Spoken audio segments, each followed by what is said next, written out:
হাতে মাত্র 5 মিনিট সময় থাকলেই মাত্র 1 কাপ বেসন দিয়ে খুব সহজেই বানিয়ে ফেলুন এরকম খাস্তা মুচমুচে ঝুরি বাদাম।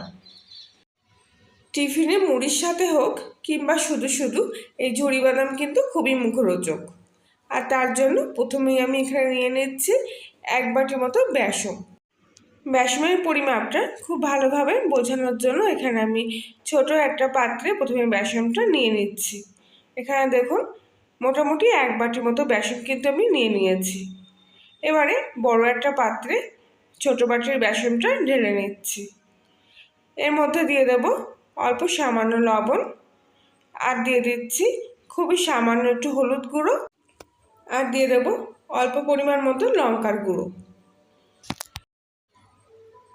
সামান্য একটু মতো হিং দিয়ে দেবো।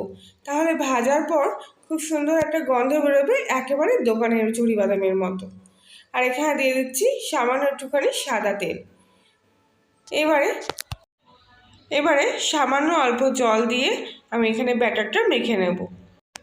এখানে আমি সাদা তেল দিয়েছি, এর ফলে বেসনের যে ব্যাটারটা তৈরি হবে সেটা কিন্তু খুব স্মুথ হবে এবং যে ঝুড়িগুলো তৈরি হবে তার গাগুলো কিন্তু খুব মসৃণ দেখাবে। আর খুব ভালো করে কিন্তু বেসনটা এখানে আমি প্রথমে জলের সাথে মিশিয়ে নিচ্ছি। বেসনটা কিন্তু একটু দানা দানা মতো হয়ে আছে, তাই ভালো করে দেখুন এইভাবে হাত দিয়ে কিন্তু মিশিয়ে নিচ্ছি। বেসনটা জলের সাথে মিশে গেছে। এবার আমি মিনিট 5 মতো খুব ভালো করে এটা ফাটিয়ে নেব। যত ভালো করে ফাটাবেন ততই কিন্তু ঝুড়িগুলো খুব ভালোভাবে ফুলে উঠবে। আর আমার পরিবারের 500 জন সদস্য কিন্তু পূর্ণ হয়ে গেছে, আর তাদেরকে জানাচ্ছি অসংখ্য অসংখ্য ধন্যবাদ। এইভাবে ভালোবাসা দিয়ে প্রত্যেকেই পাশে থাকবেন। আর যারা নতুন তাদেরকে বলছি, যদি আজকের এই ভিডিওটি ভালো লেগে থাকে তাহলে লাইক শেয়ার কমেন্ট করবেন, আর সাবস্ক্রাইব করে পাশে থাকার জন্য অনুরোধ রইল।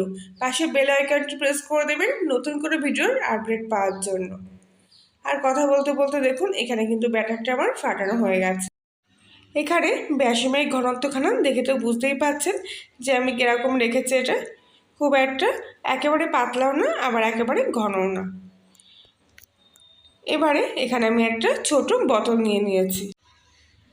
এবারে আমি একটা সেফটিকে আগুনে গরম করে নিচ্ছি বোতলের চিপিটা ছিদ্র করার জন্য। আমার ব্যাটারটা অল্প, তাই জন্য ছোটো বোতল নিয়েছি। আপনারা কিন্তু যে কোনো ধরনের বোতলেই এইভাবে ছিদ্র করে এরকম ঝুরি বাদাম বানিয়ে নিতে পারেন। এখানে আমি 3টে ছিদ্র করলাম, একেবারে কিন্তু সরু সরু ছিদ্র করেছি। এবারে সম্পূর্ণ বেসনের ব্যাটারটা আমি বোতলের মধ্যে ঢেলে নিচ্ছি। বোতলের চিপিটা খুব ভালোভাবে এখানে লাগিয়ে নেব। এবারে কড়াইতে কিছুটা তেল দিয়ে তেলটা খুব ভালো করে গরম করে নেব। ভাজার জন্য এখানে আমি একটা ছোট লোহার কড়াই নিয়ে নিয়েছি। কিছুক্ষণ পর তেলটা কিন্তু ফুটতে শুরু করেছে। এইবারে বোতলটায় হালকা একটু চাপ দিয়ে এইভাবে আমি হাতটা ঘুরিয়ে নিচ্ছি, আর ঝুড়িগুলো কিন্তু এখানে আমার তৈরি হয়ে গেছে। এবার গ্যাসের ফ্লেমটা একটু মিডিয়ামে দিয়ে ঝুড়িগুলো আমি ভেজে নেব। ছোট কড়াই আর অল্প তেল দিয়েছি, তাই জন্য কিন্তু আমি অল্প অল্প করে ঝুড়িগুলো ভেজে নিচ্ছি।